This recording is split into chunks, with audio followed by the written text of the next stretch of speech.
내가 기도할 때에 기억하며 너희로 말미암아 감사하기를 그치지 아니하고 우리 주 예수 그리스도의 하나님 영광의 아버지께서 지혜와 계시의 영을 너희에게 주사 하나님을 알게 하시고. 아멘.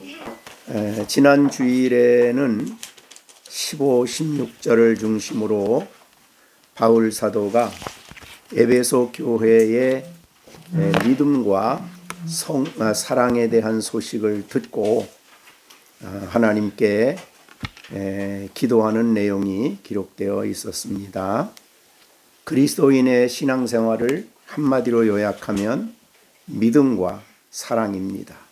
그래서 주 예수 그리스도를 믿는 믿음과 그 믿음을 가진 성도들이 피차 새 계명, 하나님 주신 계명을 따라 성도를 향해서 사랑을 나타내는 것이 교회 생활인데, 이것이 에베소 교회는 너무 잘 진행이 된다는 소식을 듣고 하나님께 감사하는, 기도할 때에 감사하는 일을 그치지 아니했다 하면서 여기에 16절에 내가 기도할 때에, 이 말은 바울의 기도의 하나의 습성입니다. 그래서 여기는 기도한다라고 되어 있는데 원문에는 기도들을 할 때, 그래서 복수로 되어 있어요. 그래서 바울은 기도할 때마다 그치지 아니하고 에베소 교회를 위해서 늘 기도하는 일을 힘썼다. 그렇게 볼 수 있습니다. 사실은 바울 사도의 기도의 내용을 볼 때에, 또 기도하는 태도를 볼 때에 우리들은 좀 부족함을 늘 느낍니다. 그러나 하나님께서 이 성경에 기도에 대한 내용을 기록해 주신 이유는 이것을 우리들의 본으로 주셔서 기도에 대한 교훈 혹은 기도에 대한 가르침을 우리에게 주시기 위해서 성경에 기록됐다, 이렇게 볼 수 있습니다. 의외로 성경에는 구약이나 신약이나 성경에 기도하는 사람들의 기도를 많이 기록해 주시고 있습니다. 그건 우리에게 기도를 잘 배우라는 그런 의미가 되겠지요. 누가복음 11장에 예수님의 제자들이 예수님께 기도에 대하여 요청을 하지요. 우리에게 가르쳐 주십시오. 요한이 자기 제자들에게 기도를 가르친 것처럼 우리에게도 가르쳐 주십시오. 기도는 배워야 합니다. 우리가 성령 받으면 자동적으로 막 기도가 되고, 물론 성령 안에서 기도하고 성령으로 기도하라고 했기 때문에 우리의 기도 생활에 성령을 의지하는 일은 매우 중요합니다. 그러면서도 어떤 내용으로 기도해야 될지는, 또 어떻게 기도해야 될지는 성경을 통해서 배우는 일이 중요합니다. 그렇기 때문에 성경에는 우리의 기도의 위대한 모범들로 이렇게 풍부한 기도의 내용들을 기록해 주시고 있다, 그렇게 여겨집니다. 그래서 오늘은 16절, 17절의 내용을 중심으로 해서 기도에 대해서 가르쳐 주시는 교훈에 대해서 먼저 말씀을 하고자 합니다.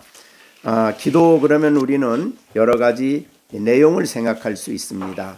감사, 회개, 간구, 중보, 그 외에 여러 가지 기도에 대한 내용들을 말할 수 있는데, 그것을 합해서 요약해서 간구라 그렇게 표현한다면, 기도할 때 우리는 먼저 간구부터 많이 하기가 쉬운데, 사실은 간구부터 하는 것이 중요한 것이 아니고 먼저 간구하는 사람의 기본적인 자세가 매우 중요하다.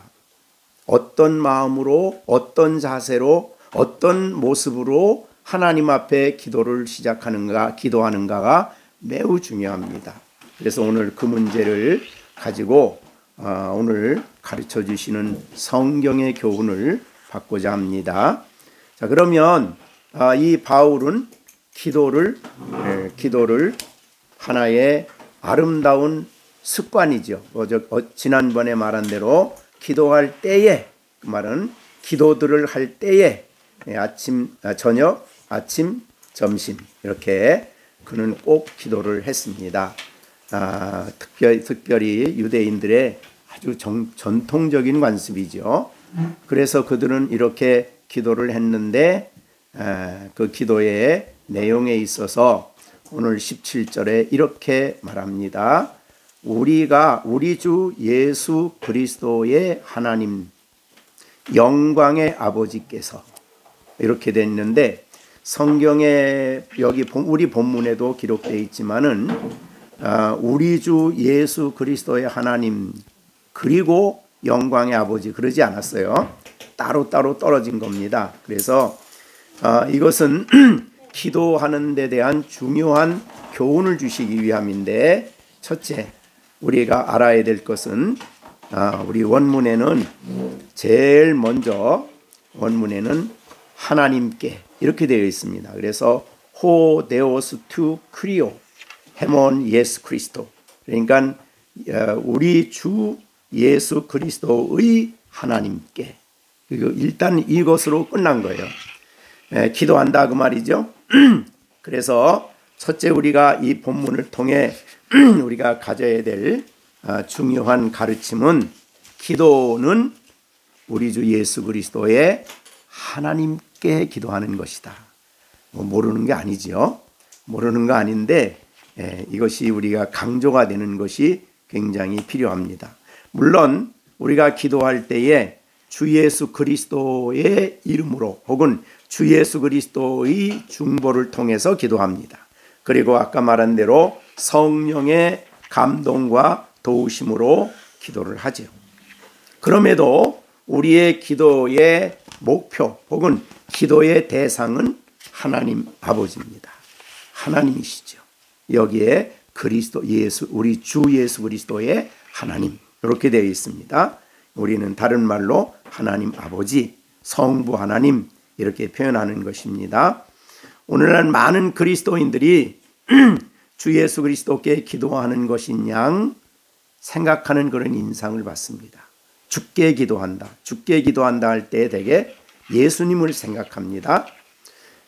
왜 그럴까 생각해 보면 대개 복음서, 사복음서 안에는 모든 기도하는 나와서 구하는 사람들이 전부 다 주님께 기도합니다. 예수님께 구하지요. 마가복음 1장 40절이 대표적인 너무 많이 있지만 나병 환자가 예수께 와서 무릎을 꿇고 간구합니다. 누구에 간구하냐면 예수께 와서 무릎 꿇어 간구하여 원하시면 저를 깨끗게 하실 수 있나이다. 예수께서 불쌍히 여기사 손을 내밀어 그에게 대시며 이르시되 내가 원하노니 깨끗함을 받으라 하시니 곧 나병이 그 사람에게서 떠나가고 깨끗하여졌다.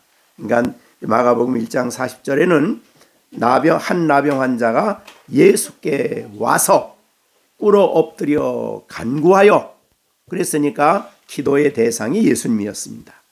자, 이 복음서 안에는 모든 기도의 대상이 예수님이십니다. 그런데 이제 예수님이 공생의 사역을 마치시고 십자가 지러 가시기 전에 제자들과 성찬식을 하시고 난 다음에 예수님이 설교하신 내용이 지난번에 우리가 배운 대로 요한복음 14, 15, 16장이죠. 그래서 16장 기도를 그 설교를 마무리하면서 무슨 말씀을 하냐면 이렇게 얘기합니다. 요한복음 16장 23절에 그날에는 너희가 아무것도 내게 묻지 아니하리라.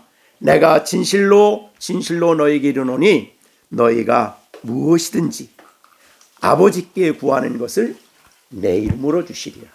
그래서 기도의 대상이 아버지이심을 이야기하고 있습니다. 그 이전까지는 자기에게 나와서 기도하는 사람들에 대해서 왜 너 나한테 구하냐, 아버지께 구하지, 이런 얘기 안 하셨습니다. 이제 마지막 가시기 전에 그걸 바꿔주셔요. 그걸 알려주시는 거죠. 너희가 무엇이든지 아버지께 구하는 것을 아버지가 내 이름으로 주신다. 이렇게 돼 있어요. 그 다음에 24절에 지금까지는 너희가 내 이름으로 아무것도 안 구했다. 그러니까 예수님이 십자가에 지시기 전까지 제자들은 3년 동안 같이 있으면서 너희가 내 이름으로 아버지께 구한 일이 없어요. 뭐 했습니까? 예수님께 직접 구했어요. 주께 직접 간구했습니다. 그러나 구하라. 그리하면 내 이름으로 구하라. 그리하면 받으리니 너의 기쁨이 충만하리라. 그래서 이 지시기 전에 제자들을 떠나 가시기 전에 바로 이제부터는 너희가 내 이름으로 아버지께 기도해라. 그러면 아버지께서 응답하실 것이며 응답의 기쁨을 누릴 것이다. 이렇게 바꿔주셨어요. 그 다음에 요한복음 16장 26절에서도 그날에는 너희가, 그날은 이제 성령이 오시는 거죠. 그러면은 너희가 내 이름으로 구할 것이요 내가 너희를 위하여 아버지께 구하겠다 한 말이 아니다. 그러니까 제자들이 예수님에게 구하면 예수님이 그걸 아버지께 구하여 응답을 받고 응답해 주셨는데 이제는 너희가 직접 내 이름으로 아버지께 구하라 이렇게 얘기한 겁니다. 그러니까 기도의 대상은 기도의 대상은 예수님이 아닙니다. 성령님도 아니고요. 누구요? 하나님 아버지십니다. 네, 그것이 우리에게 그러면 목적이 바로 대상이 하나님 아버지라는 사실을 우리가 늘 잊지 말아야 되겠습니다. 네, 이것을 우리가 이 시간의 본문을 통해서 우리에게 교훈해 주신다. 그러나 우리가 아버지께 나아갈 때에 하나님 앞에 나아갈 때에 주 예수 그리스도는 중보자가 되시죠. 그래서 항상 예수님의 이름으로 혹은 예수님의 피를 의지하여 하나님 앞에 나가죠. 그러니까 예수님의 십자가 지기 전에는 피가 없었어요. 네, 그래서 이제는 예수님의 보배로운 피를 의지하여 하나님 앞에 나아가서 기도할 수 있는, 자, 이거를 우리에게 보여준, 대표적으로 잘 보여준 게 이제 그림 같지요. 요한복음 1장입니다. 자, 요한복음 1장에 예수님께서 이 제자들에게 마지막 니고데모에게 하는 교훈인데요. 이런 말씀을 합니다. 예수께서 니고데모에게 내가 너를 무화과 나무 아래서 보았다 하므로 믿느냐? 이보다 더 큰 일을 보리라. 요한복음 1장 50절이에요. 그러니까 니고데모가 왔을 때 예수님이 내가 무화과 나무 아래 있는 건 내가 봤다 이렇게 얘기하니까 깜짝 놀라가지고 당신은 하나님의 아들이고 당신은 이스라엘의 임금입니다. 메시아란 뜻이죠. 그랬더니 너 무화과 나무 아래 있는 것 때문에 나를 내가 보았다 함으로 믿느냐? 이거보다 더 큰 일도 알려줄 거다. 그러면서 51절에 그 큰 일이 뭐예요? 또 이르시되 진실로 진실로 너희에게 이르노니 하늘이 열린다. 하늘이 열리는 걸 본다. 그 다음에 하나님의 사자들이 인자 위에서 오르락 내리락 하는 것을 보리라. 그러면 이거는 51장의 내용은 여러분 어떤 사건을 얘기하는 거예요? 어떤 사건이죠? 야곱이 어디에서? 베델에서 꿈을 꾸다가 사다리를 보죠. 그 광경이에요. 그러니까 하늘이 열리고 하나님과 야곱 사이에 사다리가 있었어요. 근데 하나님의 사자들이 오르락 내리락 했어요. 근데 이거를 바로 이제는 그게 실제로 이게 이루어진다. 그 말은 예수님이 죽으심으로 중보자가 되어서 예수 안에서 너희에게 하늘이 열리는 엄청난 사건이다. 이건 내가 너를 무화과 나무 아래에 있는 거 본 것보다 더 큰 일이다. 하늘이 열렸다. 사실은 범죄함으로 말미암아 하늘이 닫혔어요. 하늘이. 하나님과 인간 사이에 하늘이 닫혔는데 하늘이 열렸어요. 그리고 열려진 그 자리에 사닥다리가 있어서 야곱과 하나님 사이를 연결해 주는 사건이 있었어요. 그럼 여기에 사닥다리는 누굽니까? 그렇죠. 예수님이시죠. 그래서 예수님이 하나님과 사람 사이, 이 세상에 사람이면서 하나님이신 분이 누구예요? 예수밖에 없어요. 그죠? 이 세상의 사람들은 자기가 열심히 돌을 닦아서 부처가 되려고 하지만 기독교는 그게 아니죠.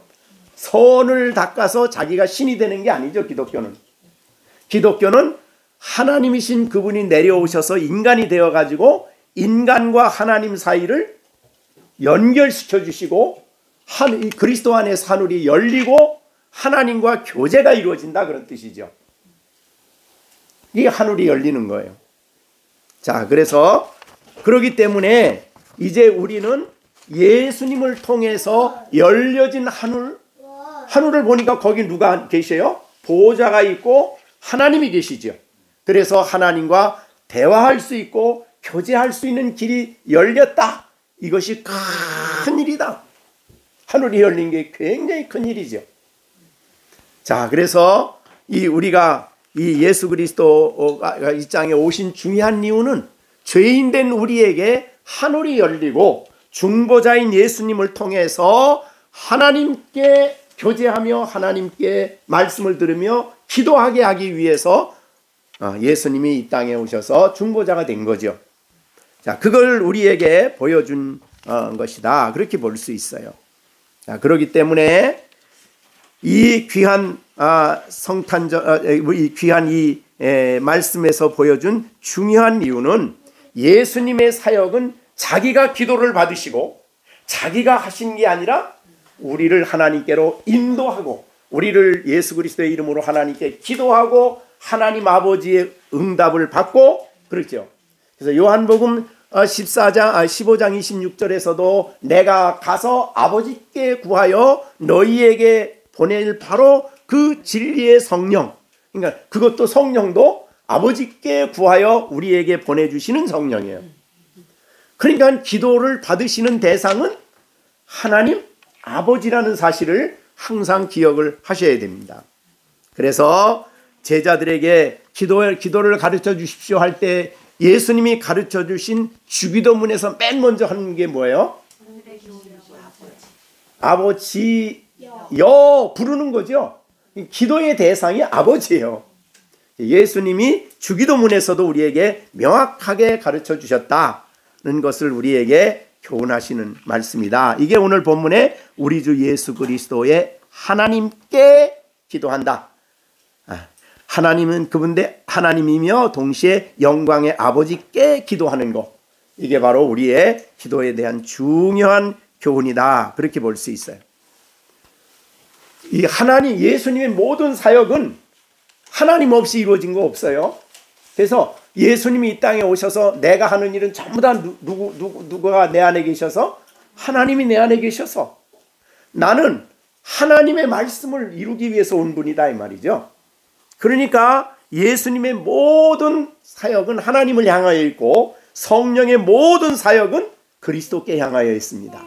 그 삼위일체의 질서를 우리가 잊어서는 안 된다 그 말이죠. 이제 성탄절이에요. 성탄절이 보면 제 성탄절의 주인공이 누구예요?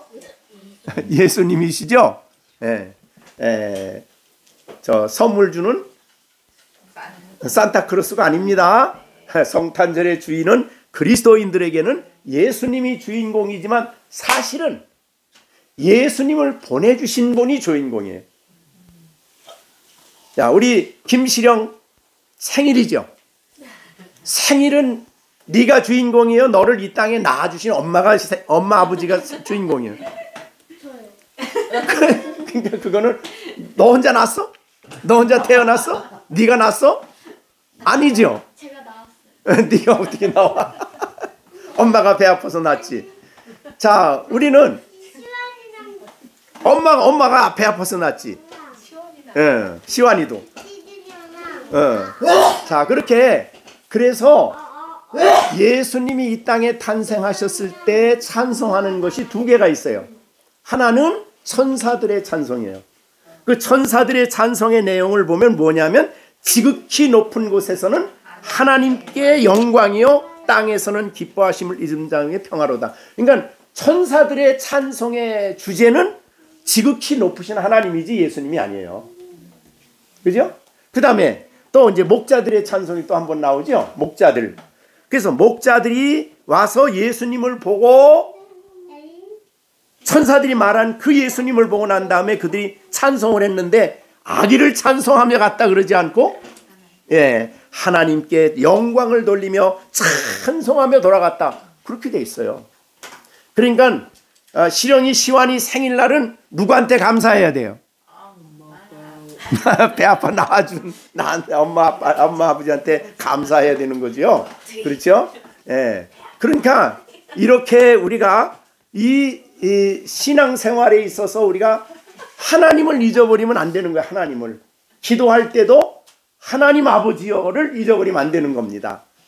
그리고 예수의 이름으로 우리가 기도한다는 말은 기도 끝나고 난 다음에 예수님의 이름으로 기도합니다. 이거 붙이는 게 핵심이 아니에요.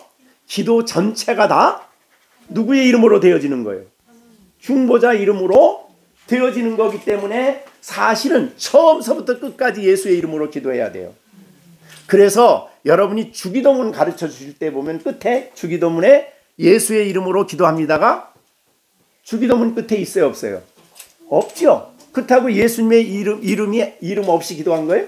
아니잖아요. 그러니까 주기도문을 볼 때라도 끝에 예수의 이름으로 기도합니다가 없어도 그 기도를 하나님이 들어주시는 것은 기도 전체가 예수의 이름으로 하나님께 상달이 되는 것이에요.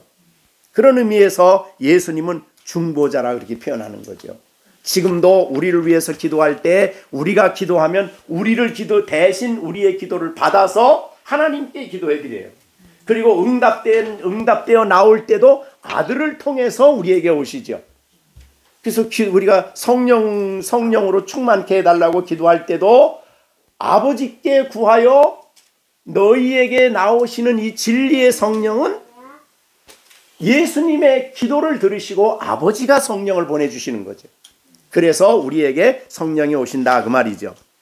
그런 의미에서 볼 때에 우리는 철저하게 예수님의 십자가, 예수님의 중보자임을 잊지 말아야 되지만 실제로 기도를 들으시는 하나님 아버지에 대한 이것을 잊지 않고 기도해야 된다 하는 것이 이제 오늘 본문의 중요한 이렇게 내용이 되겠습니다. 그래서 오늘 본문에 이 우리 주 예수 그리스도의 하나님께 이제 기도하는 그런 기도가 되겠습니다. 이제 기도의 구체적인 간구의 내용은 하반절부터 쭉 나오는 거죠. 그건 이제 나중에 간구의 내용에 대해서 말씀을 드리도록 하겠습니다. 자, 두 번째 우리가 생각할 수 있는 것은 대상이 하나님이고 아버지시지만 우리는 기도할 때에 의식적으로 믿음으로 기도의 대상이신 그분께로 나가야 된다 그 말이죠. 하나님께 그 말은 하나님을 향하여 나아가야 된다. 이름만 부를 뿐만 아니라 실제로 우리가 그분에게로 나아가서 그분 앞에 서는 것, 나를 세우는 일이 기도 이전에 준비되어야 될 일이라 그 말이죠. 그래서 우리 주 예수 그리스도의 하나님 앞에 나가서 하나님의 존전에 나가서 하나님께 기도를 하는 거예요. 자, 창세기 18장 22절 아브라함이 소돔을 위해 기도할 때 이렇게 합니다. 그 사람들이 천사들이 거기서 떠나고 소돔을 향하여 가고 아브라함은 누구 앞에서 서 있어요? 여호와 앞에 그대로 섰는데 그 다음에 23절 하나님 아브라함이 가까이 누구에 가까이 나가는 거예요? 여호와께 가까이 나아가 이렇게 됐어요. 그냥 쓴 거 아니에요. 이 말씀은 우리의 영적 상태에 대해 영적 마음 자세가 얼마나 중요한가 하는 것을 보여주는 겁니다. 여러분 히브리서 전체를 보면 히브리서 전체 내용을 한마디로 우리가 요약한다면 어떻게 요약할 수 있냐면은 하나님께 나아가는 것입니다. 나아가는 것. 히브리서는 전체가 예수님의 십자가를 설명하는 것인데 그 십자가를 의지해 십자가의 피를 의지해서 하나님께 우리가 나아간다. 이것이 히브리서에 제일 많이 나오는 중요한 단어입니다. 자, 우리서 히브리서 10장 19절 보면 그러므로 우리 형제들아 우리가 예수의 피를 힘입어 성소에 들어갈 담력을 얻었나니 그 길은 우리를 위하여 휘장 가운데로 열어놓으신 새로운 살 길이요 휘장은 곧 그의 육체니라. 그 다음에 또 하나님의 집 다스리는 큰 제사장인 예수님이 계심에 우리가 마음의 뿌림을 받고 악한 양심으로부터 벗어나고 22절 몸을 맑은 물로 씻음을 받았으니 참 마음과 온전한 믿음으로 그 다음에 뭐가 나와요? 하나님께 나아가자. 이게 그러니까 히브리서에는 이게 제일 중요한 단어입니다. 하나님께 나아갈 수 있도록 예수님이 이 땅에 오셨고 제 십자가에서 피 흘려 주셨다. 그러니 하나님께로 나아가자. 네. 과거에는 하나님으로부터 쫓겨났던 사람들이죠. 에덴 동산에서 죄 때문에 쫓겨났지요. 그러나 이제는 나아갈 수 있는 길이 열렸어요. 그 길이 바로 예수님이시고 예수님의 보배로운 피를 의지하여 하나님께 나아간다. 어디까지 나가냐? 성소예요. 10장에는 예수를 피를 힘입어 성소에 들어간다 그랬는데 사실은 예수님이 십자가에 피 흘릴 때에 지성소와 성소를 나누었던 휘장이 어떻게 됐어요? 찢어졌어요. 그러니까 성소 그럼 지성소예요. 예수님 십자가 후에는. 그래서 예수님의 보배로운 피가 있는 그곳으로 가까이 나가는 것입니다. 자, 우리가 히브리서 4장에도 보면 어디까지 나가냐 보세요. 16절. 마지막에 16절 보면 앞에는 이제 승천하신 예수님을 얘기하고 난 다음에 그러므로 우리는 긍휼하심을 받고 때를 따라 돕는 은혜를 얻기 위하여 어디로 나가요? 보좌가 어디입니까? 하나님 앞이죠. 하나님 은혜의 보좌 앞에요. 그러니까 우리가 성소에 들어가 구약적인 설명인 히브리서는 성소의 문을 열고 들어가는 건 예수 믿는 거고 그 다음에 번제단을 통해서는 십자가고 그 다음에 휘장으로 들어가면 그 다음에는 지성소에 거기는 하나님이 임재하였는 곳이에요. 거기까지 가까이 나간다 그 말이죠. 그래서 자 구약에서 여러분 다시 한번 그 성막을 보면은 그 성전의 그 성막을 보면은 문 열고 딱 들어가면 오른쪽에 떡상, 왼쪽에 촛불, 그 다음에 중앙에 뭐가 있어요? 분향단이. 그게 기도제단이에요. 그러니까 위치상으로 볼 때도 제일 하나님께 가까이 나가는 게 기도입니다. 그래서 오묘하고 심오하고 거룩한 것이 바로 거룩한 것이 기도라 그랬어요.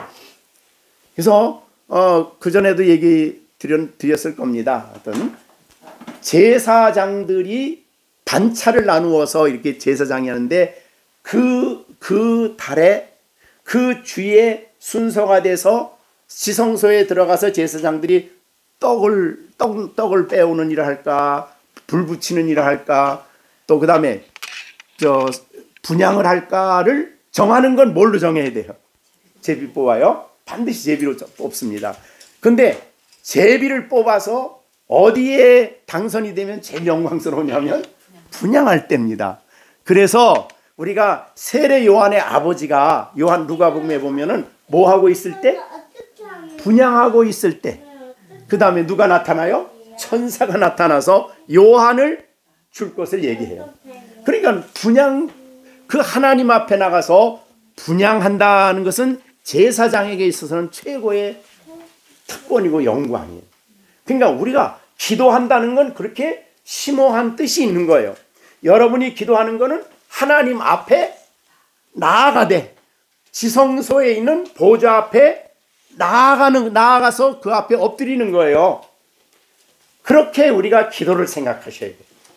자, 오늘 여러분이 기도 말씀을 듣고 기도를 응답해 주신 대상은 하나님 아버지고, 그죠? 하나님이시고, 우리가 하나님께로 나아간다. 나가되 누구를 중보자로 해서? 예수님을 중보자로. 그리고 다른 말로 표현하면 예수님을 중보자로 기도할 때에 우리 앞에 뭐가 열리는 거예요? 하늘이 열리는 겁니다. 어디 그렇게 여러분이 생각을 좀 하시고 기도하십니까? 그냥 간단히 그냥 요청사항만, 하나님 나 바쁜데요, 나 바쁜데 잠깐요, 그러고 얘기하고 끝나지 않아요? 하나님은 하나님께 바빠서는 안 돼요. 우리가 바빠서는. 네, 그래서 뭐든지 일방통행이야. 그래서 하나님이, 우리가 말씀을 하면은 하나님이 들으시고 또 우리에게 영적으로 감동도 주시고 역사하셔야 되는데 우리는 일방통행이야. 기도 딱 하고 난 다음에 들으셨죠? 너 갑니다. 그리고 끝나버려. 자, 여러분, 우리의 기도가 하나님 앞에서라는 것을 우리가 인식하게 될 때에 우리는 그렇게 기도하지 않는다라고 볼 수가 있습니다. 우리가 로마서 창세기 18장에 보면 이렇게 됐어요. 기도죠, 기도. 예, 소돔을 위한 기도입니다. 33절 기도했어요. 자, 뭐 50명 있으면 어떡합니까? 뭐 이런 얘기죠. 18장 33절 어떻게 했나 보세요. 여호와께서 어떻게 하죠? 아브라함과 말씀을 마치시고 가시니 아브라함도 자기 곳으로 돌아갔다. 누가 먼저 가요? 하나님 먼저 갔어요. 근데 우리가 먼저 가야 돼. 너무 바빠서. 그러면 안 된다 이 말이죠. 그러니까 내가 하나님 앞에 나아갔다는 것을 생각하고 하나님께 기도하고 조용히 우리가 시간을 좀 가지셔야 돼요. 그럼 우리 안에 성령이 계시기 때문에 내가 기도한 것에 대해서 혹은 내가 간구한 것에 대해서 마음에 감동이 올 수도 있고 위로가 될 수도 있고 확신이 될 수도 있고 하나님이 우리에게 말씀을 생각나게 해주실 수도 있고, 그죠? 요한복음 14장 26절에 있는 것처럼 보혜사 곧 아버지께서 보내주신 그 성령이 우리에게 모든 것을 가르치실 뿐만 아니라 예수님이 하신 말씀을 생각나게 하신다 그랬어요. 그러니까 교제는 뭐예요? 내가 기도하면은 하나님이 말씀으로 내게 말씀하시는 거 아니에요. 그 교제라 그래요. 우리는 기독교의 우리 개혁교회에서 기도는 이런 신비주의에서 내가 막 기도하니까 막 하나님이 뭐라고 막 얘기해주고 막 이런 게 아니고 우리가 기도하고 말씀으로 우리에게 말씀해 주신다. 이게 이제 기독교 정통 종교의 우리 장로교회의 하나님과 교제의 방법이야. 그러니까 하나님이 내 마음에 좀 읽은 말씀을 우리가 들은 말씀을 좀 생각나게 해 주시도록 묵상하고 기도하고 좀 기다리는 일이 필요하다 이 말이죠. 여러분 앞으로 꼭 그것을 한번 해보세요. 여러분이 급한 게 아니에요. 사실은 여러분이 먼저 급하면 안 돼. 하나님이 가시고 난 다음에 내가 가야 돼. 그렇게 하나님과 교제가 이루어지도록 조용히 묵상하고 감사도 하고 기도하고 난 다음에 그렇게 하는 일이 우리에게 필요하다. 자, 그래서 이 사가랴가 분향할 때 하나님이 천사를 통해 말씀을 주었어요. 떡상 할 때가 아니에요. 빛을 비출 때가 아니에요. 그러니까 그만큼 기도는 하나님께로 가까이 나가는 그런 시간이다. 이렇게 볼 수 있죠. 참 그 유대인들은 좀 아직도 복음을 못 믿어서 안타깝긴 하지만 그런 하나님을 가까이 나간다는 게 너무너무 간절한 사람들이야. 그래서 이제 지금도 이스라엘 가면 통곡의 벽이 있잖아요. 그 통곡의 벽 맞은 편을 이제 서쪽 벽이라고 그러는데, 이건 이제 통곡의 벽, 이 동쪽 벽, 서쪽 벽 그러는데 그쪽을 다 이제 요새는 뚫어놨어요, 거기를. 근데 정말 돌 하나가 엄청나, 몇십 톤 되는 것 같아. 그런데 또 거기를 뚫어놨는데 거기에 가보면 둥그런 굉장히 넓은 광장 비슷한 게 있어요. 근데 그 광장이 뭐 하는 곳이냐면 지금도 가면 있어요. 지금도 성도 유대인들이 와서 통곡의 벽에서 기도하지 아니고 그 안으로 들어가서 그 광장 있는 그 조그만 광장 있는 데서 거기 앉아서 기도를 해. 왜 거기서 기도하냐 그랬더니 요 앞이 바로 성전이 섰던 자리입니다. 그래서 내가 하나님께로 가까이 가고 싶어서 여기서 기도합니다 그러더라고요. 그게 바로 지금도 그렇게 기도하고 있어요. 그렇게 기도를 해요. 하나님께로 가까이 나간다는 걸 굉장히 중요하게 생각합니다. 자, 여러분이 기도는 하나님께로 가장 가까이 나아가서 아래는 심오하고 정말 영적으로 오묘한 기도의 시간이에요. 왜? 하나님께서 내 기도를 듣고 하나님이 나의 기도에 대해서 응답해 주시는 곳이기 때문에 그렇게 기도가 중요하다. 이렇게 이것을 여러분에게 이 본문이 주시는 중요한 교훈으로 받아야 되겠습니다. 그런데 우리가 그렇게 기도하는, 그렇게 간구하는 그 하나님을 오늘 본문에서 뭐라고 말씀하시냐면, 오늘 본문 보시면 다시 에베소서에 보면요, 영과 아버지를 뭐라고 부르십니까? 아버지를 영광의 아버지라고 그러시죠. 1절에 우리 주 예수 그리스도의 하나님께 하는 대상이고 하나님께 나아가는 일이지만 그분이 영광의 하나님께서 영광의 하나님이라고 부르고 있어요. 자, 그 영광의 하나님, 굉장히, 그러니까 우리가 기도의 대상이신 그분이 영광의 하나님이다, 그 말이죠. 영광의 하나님의 속성을 가장 대표적으로 말하는 것이 바로 영광이라는 뜻입니다. 하나님은 영광의 하나님이시죠. 그래서 하나님을 표현할 때에 가장 중요하게 표현한 것이 영광이란 단어예요. 하나님만이 영광스럽습니다. 그리고 하나님은 영광의 원천이고 그 다음에 영광으로 충만하신 분이시죠. 하나님께 있는 모든 것은 사실은 영광스러운 겁니다. 그래서 그 영광의 하나님이 자신을 나타내실 때 그 자리가 거룩하죠. 옛날에 우리나라는 그 장소적인 그런 의미로 교회를 많이 생각을 했어요. 그래서 교회 가면은 설교단이 있잖아요. 설교단. 지금은 거의 설교단이 있는데 거기 절대로 아무나 못 올라가요. 왜냐? 거룩한 자리라고 생각했기 때문에. 올라가면 난리가 나. 애들 올라갔다면 큰일 나. 아무도 그렇게 그 자리를 특별한 자리라고 생각했어요. 근데 그거는 성경적이 아닙니다. 신의 산이라고 하더라도 하나님이 임재하면 그 자리가 임재하여 계심으로 거기가 거룩하지요. 거기가 영광스러운 겁니다. 자, 우리가 지금 예배하여 이 자리가 영광스럽다기보다는 하나님이 예배 속에 임재하여 계시기 때문에 구별되고 거룩한 곳이에요.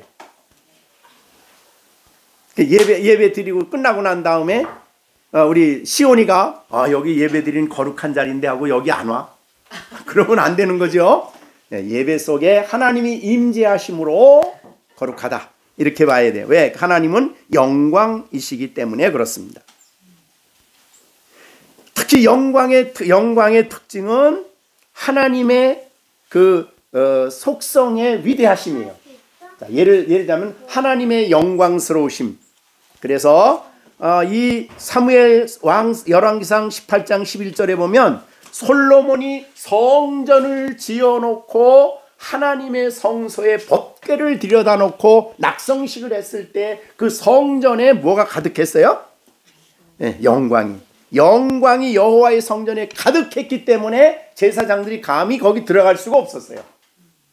그게 영광이, 하나님이 친히 임재하신 영광이죠.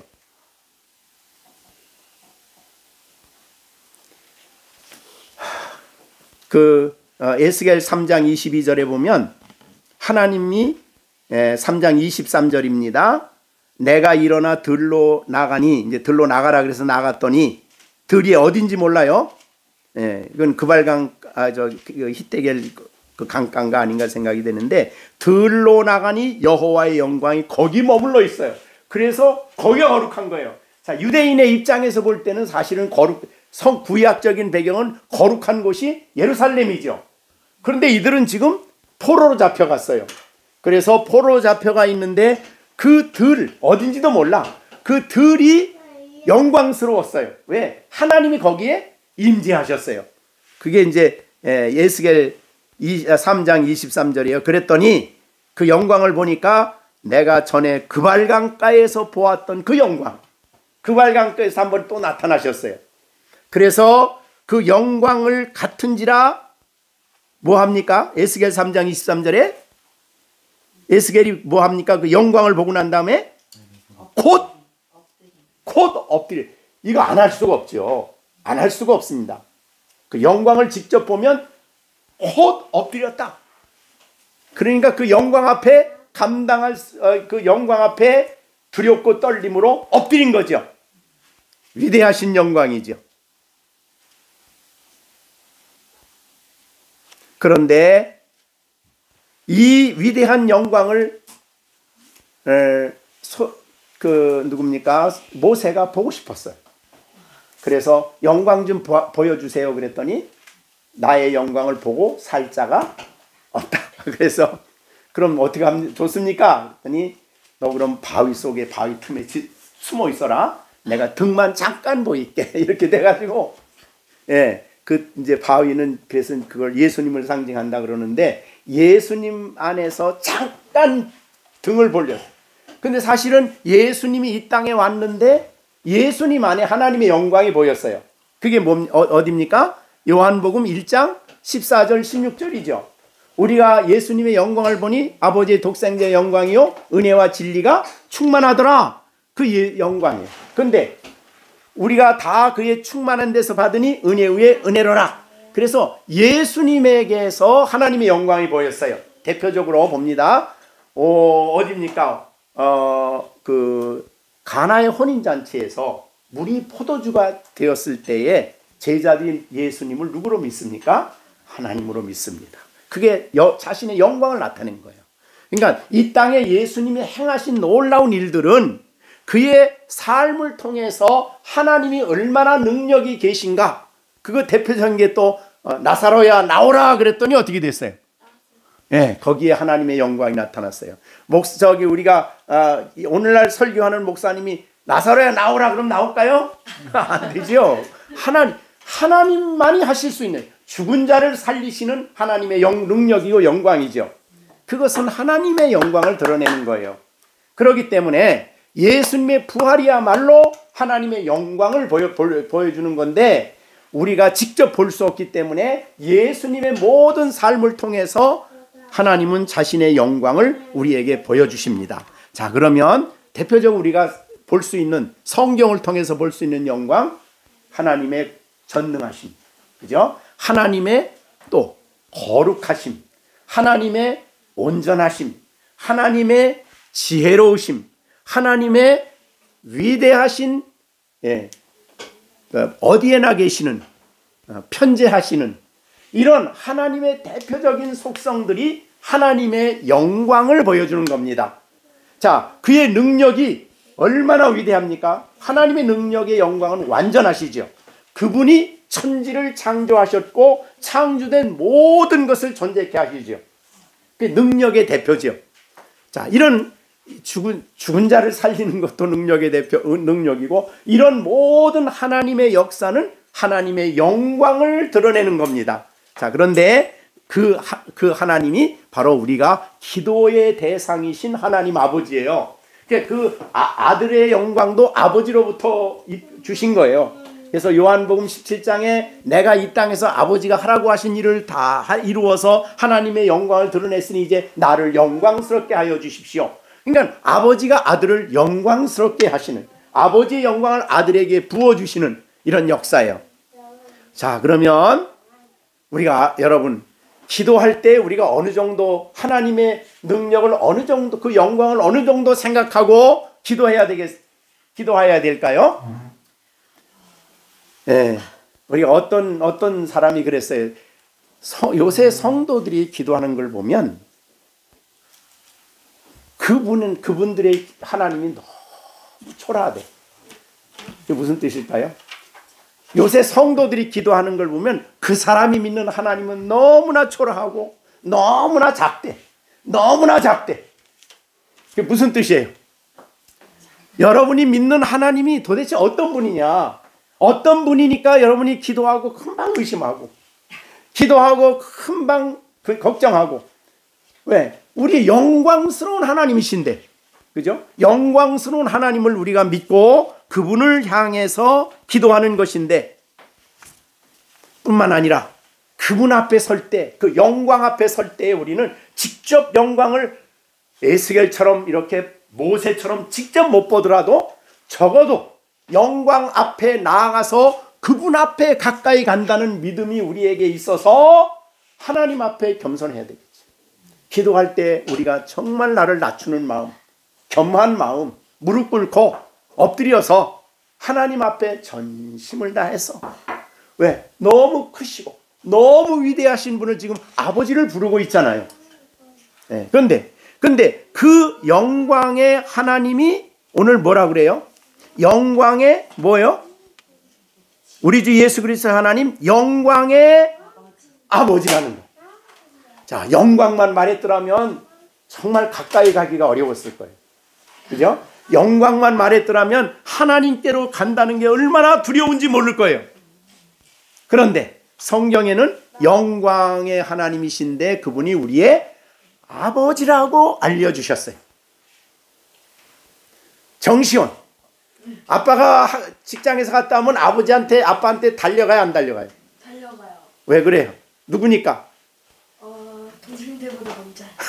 그럼 아버지니까, 그죠? 아버지니까, 나의 아버지니까 그래야지요. 동생들보다 빨리 가려고가 아니라 아버지니까 반가워서, 기뻐서 뭐 이렇게 돼야 되는 거죠. 자, 우리가 하나님이 우리의 아버지이기 때문에 우리는 아버지께 그렇게 기쁜 마음으로 나가는 것이고, 가까운 마음으로 나가는 것이고, 이 아버지의 특권이 엄청나죠. 아버지라면 우리는 뭐예요? 믿음으로 말미암아 하나님의 뭐가 됐어요? 자녀죠. 그래서 우리가 이 요한복음 1장 12절에 보면 영접하는 자 곧 그 이름을 믿는 자들에게는 하나님의 자녀가 되는, 와, 이거 자녀가 권세의 특권이야. 자, 정시준, 아빠한테 뭐 사줘. 그럼 어떻게 왜 사달라고 할 수가 있어요? 시준이 아무나 와서 아빠한테 나 이거 사줘 그럴 수 있어요? 옷 사줘 그럴 수 있어요? 정진우 집사님한테 나 옷 사줘요 그럴 수 있어요? 아무나? 아무나 못하죠. 누구만이 할 수 있어요? 시준이만이 할 수 있는 거. 왜? 아빠의 뭐예요? 아빠의 아들이기 때문에. 자, 그러니까 하나님이 우리의 아버지고 우리가 그의 자녀이기 때문에 가까이 나가서, 여러분 우리가 기도의 내용을 다 살펴보면 하나님이 여러분한테 뭐 빚졌어요? 여러분한테 뭐 해줄 뭐 의무가 있어요? 아니죠. 아버지이기 때문에 우리는 아버지께 나가서 우리가 구하고 우리가 간구하는 거죠. 그리고 아버지께 나갈 때 아버지는 주면서도 어때요? 주면서도 기쁘죠. 주면서도 즐겁죠. 자식이 기뻐하는 걸 보면 아버지가 기쁘죠. 그래서 너희가 내 이름으로 기도하면 아버지께서 이루시는데 그로 말미암아 너희가 기쁘다. 기뻐지면 하나님이 기뻐요. 자녀들이 기뻐하면 하나님이 즐거워요. 그렇게 되는 거예요. 그래서 오늘 본문에 우리가 하나님이 우리의 아버지라. 근데 영광스러운 아버지예요. 세상의 아버지는 다 못해줘요. 해주고 싶어도 못하는 게 많아요. 그래서 정말 부모는 자식에게 정말 다 해주고 싶어도 아무것도 할 수 없을 때가 있어요. 해줄 수 없는 게 있어요. 그런데 우리 하나님 아버지는 어떤 하나님이에요? 영광의 아버지이기 때문에, 그죠? 영광의 아버지이기 때문에 우리 아버지는 우리에게 있어서 모든 자기 영광을 위해서, 자기의 뜻을 위해서, 자기가 자녀의 유익을 위해서 모든 것을 해줄 수 있는 분이시라 그 말이죠. 그런데 흔히 우리가 말하는 대로 하나님의 말씀을 안 듣고 제멋대로 막 기도해. 그럼 그거 해주면 어떻게 될까요? 안 되죠? 예. 그래서 우리 시완이한테 갑자기 뭐 달라 칼 달라 그러면 18원 칼을 엄마가 주겠어요, 안 주겠어요? 주면은 어떻게 돼요? 큰일 나죠? 그러니까 하나님이 주어서는 안 되는 것을 구할 수 있어요. 그거는 하나님 보실 때 이건 유익이 안 돼. 그래서 하나님은 우리에게 말씀을 듣고 그 말씀의 빛 가운데서 기도하라고 하시는 거예요.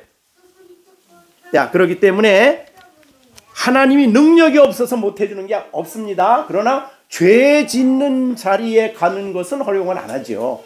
그렇죠? 그러니까 하나님 우리의 유익을 위해서 우리에게 응답해 주시되 자신이 영광을 받으시도록 그렇게 행하시는 분이다 이 말이죠. 이제 그 구체적인 내용은 우리가 다음에 그 기도의 내용을 보면 좀 알 수 있을 것 같아요. 자, 그럼 오늘은 영광의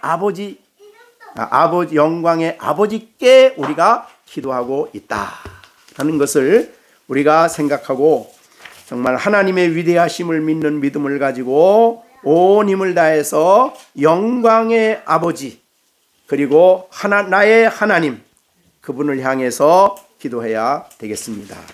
여러분, 우리가 이 땅의 삶을 마치고 예수님을 직접 보면은 예수님에게서 뭘 보냐면 하나님의 영광을 봅니다.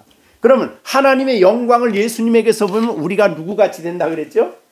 예수님같이 된다 그랬죠? 그것을 영화롭게 된다 그러죠? 우리가 영화롭게 된다. 하나님의 놀라운 기적이에요. 요한일서 3장인가요? 네, 요한일서에 보면 자, 맞습니다. 3장 2절이에요. 사랑하는 자들아, 우리가 지금은 하나님의 자녀라. 장래 어떻게 될지는 아직 나타나지 않았으나 그리스도가 나타나시면 우리가 누구와 같아져요? 그와 같은다. 예수님 같이 된대요. 우리가 그렇게 변화가 된대요. 영광스럽게. 같을 줄 아는 것은 그의 참모습을 그대로 본다. 예수님에게 나타난 하나님의 영광을 직접 본다는 거예요. 자, 그러면 우리가 어떻게 된다고요? 예수님같이 변화가 된다는 거예요. 영화롭게 된다 그 말이죠. 그런데 우리는 이 땅에 사는 동안에도 우리가 예수님 안에 있는 하나님의 영광을 우리가 보게 되면 고린도후서 3장 18절이죠. 자, 우리가 다 수건을 벗은 얼굴로 거울을 보는 것 같이 고린도후서 3장 18절 우리가 다 수건을 벗은 얼굴로 거울을 보는 것 같이 그 다음에 봄에 그 다음에 변화하여 그 다음에 곧 그러니까 우리가 변화되는 거는 누구를 보는 거예요? 누구를 봐야 돼요? 누구를 보는 거예요? 주의 영광을 봐야죠. 주의 영광을 누구를 통해 보는 거예요? 예수님 안에 있는 하나님의 영광을 보면 점점 우리가 변화가 돼요. 우리 정진우가 변화가 돼요. 점점 시준이가 점점점 변화가 돼요. 시온이가 점점 변화가 돼요. 생각하는 것도 변화가 되고 마음 여러 가지가 변화가 돼요. 어떻게 누구를 보면 변화가 돼요? 예수님 안에 있는 하나님의 영광을 보면은 점점 변화가 돼요. 그게 우리를 변화시키는 방법이에요. 그러다가 예수님을 직접 대면할 때는 완전히 변화가 되죠. 자, 그래서 신앙인의 변화는 예수님하고 멀리 떠나서 내가 착한 일을 많이 열심히 해서 변화가 되는 게 아니에요. 우리의 내면의 변화는, 속사람의 변화는 예수님과 기도 속에서 교제하는 겁니다. 하나님의 말씀을 듣고 그 안에 나타나신 예수님의 영광을 보아 예수님의 거룩하심을 볼 때 우리가 낮아지고, 그래서 우리가 아브라함의 기도, 창세기 18장이죠. 기도할 때 참 아브라함이 기도하면서 놀라운 말을 해요. 자, 보세요. 다시 한번 창세기 18장 보니까 무슨 말이 있냐면요, 엄청난 말이 있어요. 자, 우리가 창세기 18장이에요. 아브라함이 하나님 앞에 가까이 서서 하나님께 이제 기도를 시작을 하죠. 네, 기도를 시작. 천사들은 다 떠나가고 아브라함은 하나님 앞에 섰죠. 22절. 여호와 앞에 서서 대화를 시작합니다. 하나님. 23절. 가까이 나가서 아브라함이 가까이 나갔어요. 그러니까 22절에는 여호와 앞에 그대로 섰다가 가까이 나갑니다. 기도하기 위해서 가까이 나가서 50명 얘기를 하여 그 다음에 그럼 50명 있으면 내가 용서한다. 그러다가 너무 많습니다. 그래서 5명을 빼죠. 네, 빼는데 그 말을 시작할 때 5명 뺀다는 말을 시작할 때 27절 어떻게 말하나 보세요. 아브라함이 대답하여 이르되 나는 티끌이나 재와 같사오나. 이게 뭐예요? 아니 요새 사람들이야 다 자기 잘났다고 살잖아요. 자기 중심, 자기 잘난 멋에 살잖아요. 근데 자기 잘난 멋에 살던 사람이 하나님 앞에 가까이 나갈수록 기도가 깊어질수록 어떻게 돼요? 나는 영광스러운 하나님 앞에 뭐예요? 티끌이요, 티끌. 쟤야, 쟤. 이렇게 자기의 참모습을 보는 거예요. 근데 다른 사람과 나를 비교하면 내가 꽤나 잘났어. 네?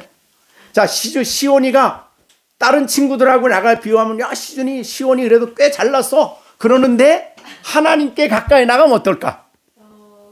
나는 티끌이요. 나는 재 같습니다.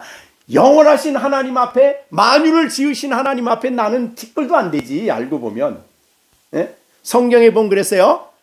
미국이라는 나라가 크지요. 근데 성경에 보니까 한 나라, 한 미국이 큰 물통에 물 한 방울도 안 된다. 시편에 보면. 그러니까 여러분, 태양이 지구보다 엄청 크죠. 그 다음에 이 태양보다 수억 배 큰, 수만 배 큰 별이 또 있어요. 그런데 지구가 그렇게 작은 데서 대한민국에서 서울에서 정진우 집사님 집에서 시온이가 있어. 그럼 왜 하나님 입장에서 볼 때는 시온이가 얼마나 클 것 같아? 크다고. 예? 제가 만약에 하나님 같이 만약에 그 크기만 커지면은 안 보일 것 같아요. 예. 그러니까 티끌, 하나님 입장에서 볼 때는 시준이가 뭐 같아요? 티끌. 오늘 성경에 말해 티끌. 그 다음에 재. 그러니까 얼마나 부족해요. 그러니까 사람의 겸손은요, 하나님께 나갈 줄 아는 사람이나야 겸손한 거예요. 그러니까 바른 기도를 하면은요 겸손해지게 돼요. 왜? 하나님 앞에 서 보니까. 그리고 하나님은 완전히 거룩하잖아요. 그래서 거룩한 그분 앞에가 서서 보면 나는 뭐가 돼요?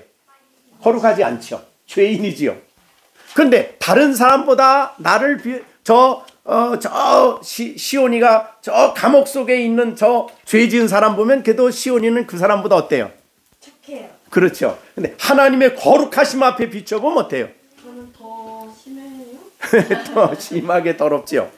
자, 우리는 하나님 앞에 나를 비춰보면 늘 그런 거예요. 자, 그러니까 우리는 언제나 그래서 기도가 심오한 거예요. 하나님께 가까이 갈수록 나는 티끌이요 재. 그 다음에 또 어떤 말을 해요? 조금 더 나가서 보면, 조금 더 나가서 보면 이렇게 말합니다. 그 30절에 아브라함이 이르되 내 주여 노하지 마시옵고. 그러니까 하나님 앞에 자기가 진노의 대상이 돼 버렸어요. 두렵지요. 그 다음에 31절 30명 지나서 그 다음에 20명 말할 때 아브라함이 또 이르되 내가 뭐라 그래요? 감히 죽게 아뢰나이다는 것은 무슨 뜻이에요? 나는 사실 하나님 앞에 입을 열 수 없는 존재지만 감히 내가 아뢰입니다. 그들을 생각하면서. 그 다음에 32절 아브라함이 또 이르되 주여 노하지 마옵소서. 자기가 진노의 대상이야. 노하지 마옵소서. 자, 하나님께 가까이 갈수록 자기의 참모습을 발견하는 거예요. 그렇기 때문에 겸손해져요. 그래서 기도를 바로 하는 사람은 겸손해져요. 근데 요새는 기도를 많이 하면 막 나 기도했다고 막 동네방네 떠다니면서 뭐 집회하면서 뭐 자기 자랑에 가득해. 그는 올바른 기도 자세가 아니죠. 그죠? 자, 하나님 앞에 우리가 정말 기도하게 될 때 우리의 참모습을 발견하게 되고 나의 약함을 깨닫게 되고, 그럴수록 나는 죄인 중에 마지막 바울이 나는 죄인 중에 뭐라고 하죠? 끝에 가서 괴수라고 하잖아요. 하나님께 비춰볼 때 그렇다 이 말이죠. 하나님 앞에서. 네. 그러니까 하나님께 우리가 기도하는 일이 그렇게 심오한 의미가 있다. 유익이, 영적 유익이 있어서 때로 우리는, 자, 자녀가 기도할 때 하나님이 우리 시령이가 기도하니까 내가 금방 해줄게, 이렇게 하나님이 안 하신다 이 말이죠. 어느 때는 내가 막 기도를 몇십 년 해도 안 돼. 왜 그럴까요? 왜 그럴까요? 그렇게 해주심으로 그 사람은 어떻게 돼요? 하나님께로 더 기도 속에서 가까이 가. 그러니까 우리가 생각할 수 없는 많은 유익이 기도 안에 있는 거예요. 갑자기 내가 기도하는데 왜 안 이루어져? 하나님 앞에 그러지 않아야 되는 이유는 그 속에는 다 하나님의 생각이 있으신 거예요. 그래서 우리 안에 그렇게 하시기 때문에 무한하신 영광을 가지신 그 하나님이 우리의 기도를 이미 들으시고 우리 가운데서 때로는 오래 끌기도 하시고 지연도 시키시고 이렇게 하시면서 우리를 만들어 가시는 거죠. 자, 그래서 오늘 이 본문을 우리가 요약을 정리해 봅니다. 우리는 기도할 때에 그 영광의 아버지를 알 때는 그 앞에 우리는 정말 겸손하게 엎드려야 됩니다. 그러면서도 아버지이기 때문에 담대히 나아갑니다. 나갈 때에 하나님은 우리의 기도에 대해서 그의 거룩한 뜻 가운데서 이루어 주셔요. 그래서 기도와 관련해서 하나님 늘 아버지로 우리를 알리셔요. 자, 마태복음 7장 11절에 예수님이 하신 말씀이죠. 너희가 악할지라도 좋은 것을 자식에게 줄 아는거든 하물며 하늘에 계신 너희 아버지께서 구하는 자에게 좋은 것을 주시지 않겠느냐. 그렇게 되어 있잖아요. 그죠? 아버지께서 자녀에게 좋은 것을, 자녀에게 유익한 것을 주신다 이 말이죠. 그렇기 때문에 우리는 기도할 때에 먼저 빨리 얘기하지 마세요. 급하다고. 뭐가 먼저 중요해요? 기도의 대상이신 아버지, 그리고 중보자, 그리고 그분이 나의 아버지시며 영광의 아버지라는 이 말씀을 깊이 묵상하고 하나님 앞에, 영광의 하나님 앞에 서 있는 자로서, 그죠?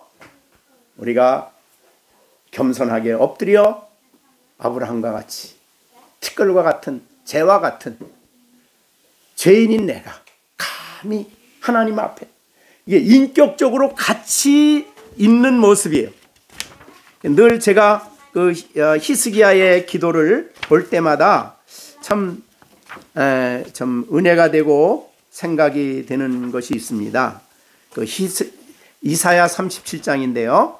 14절에 보면 아수르 왕 사네립이 막 하나님을 모독하는 편지를 보내. 그리고 내게 빨리 항복해라. 내 앞에서 어떤 신도 너를 구원해낼 수 없다. 뭐 이런 편지예요. 그랬더니 히스기야가 글을 받아가지고 성전에 올라가서 그 글을, 이사야 37장 14절이에요. 누구 앞에 펴놓고? 네. 그 편지를 펴놨어요. 뭐 하라고? 하나님 뭐 하라고? 보시라고. 그렇게 하나님의 실제 임재 속에서 기도하는 거예요. 하나님 이거 보세요. 이거 보시죠? 보이죠? 어떻게 말했는지 다 보시죠? 하나님 보지. 그렇게 나 혼자 기도하는 게 아니라 살아계신 하나님과 인격적인 그런 임재 속에서, 그런 믿음 속에서 편지를 펴놓고 여호와께 기도를 합니다. 그룹 사이에 계신 이스라엘의 하나님 만군의 여호와, 그냥 하나님이 큰일 났습니다 이러지 않아요. 그룹 사이에 계신 이스라엘의 하나님 만군의 여호와여, 주는 천하 만국의 유일하신 하나님이십니다. 주께서 천지를 만드셨나이다. 그러니까 하나님께 대한 신앙부터 고백을 해. 예? 아직 편집 기도 간구는 아직 나오지도 않았어. 그러니까 하나님이 어떤 분이며 내가 그 하나님 앞에 어떻게 지금 어떤 자리에 서 있는가를 먼저 생각하는 거예요. 그리고 그 하나님께 대한 간구를 하는 거예요. 천지를 다 만드셨습니다. 여호와여 귀를 기울여 들으시옵소서. 눈을 뜨고 보시옵소서. 야, 하나님과 이렇게 실제적인, 그죠? 사시는 그분과의 교제가 기도라 이 말이에요. 이제 마치겠습니다. 여러분, 이 세상에 기도를 할 수 있는 이 특권을 주신 게 얼마나 감사한지, 여러분은 인생 신앙생활을 해가면서 이런 기도를 우리가 늘 가정을 위해서나 자녀를 위해서나 하나님의 위대하심을 아는 그 믿음 안에서 그 영광을 고백하는 신앙 안에서 담대하게 기도하시고 믿음으로 하나님께 아뢰는 여러분들 되시기를 바랍니다. 기도에 대한 첫 번째 교훈을 우리가 이제 다음 주에는 구체적인 내용을 좀 더 말씀을 드리겠습니다. 기도하겠습니다. 다 같이 우리 잠시지만은 나의 기도 생활이 어땠는가? 나의 기도 생활이 과연 우리 주 예수 그리스도의 하나님, 영광의 하나님 앞에, 아버지 앞에서 올바로 기도하고 있었는가를 다시 한번 생각하면서 이제는 우리가 기도할 때 그 하나님 앞에 무릎을 꿇고 영광의 하나님을 찾으며 기도할 수 있는 내가 될 수 있게 해달라고 다 같이 기도하겠습니다. 다 같이 간구하겠습니다. 이제는 우리 주 예수 그리스도의 은혜와 하나님 아버지의 넓고 크신 사랑과 성령의 교통하심이 오늘도 기도에 대한 성경의 교훈을 받고 순종할 것을 마음에 다짐하는 열린샘 모든 식구들 가운데 이제로부터 영원토록 함께 계실지어다. 아멘.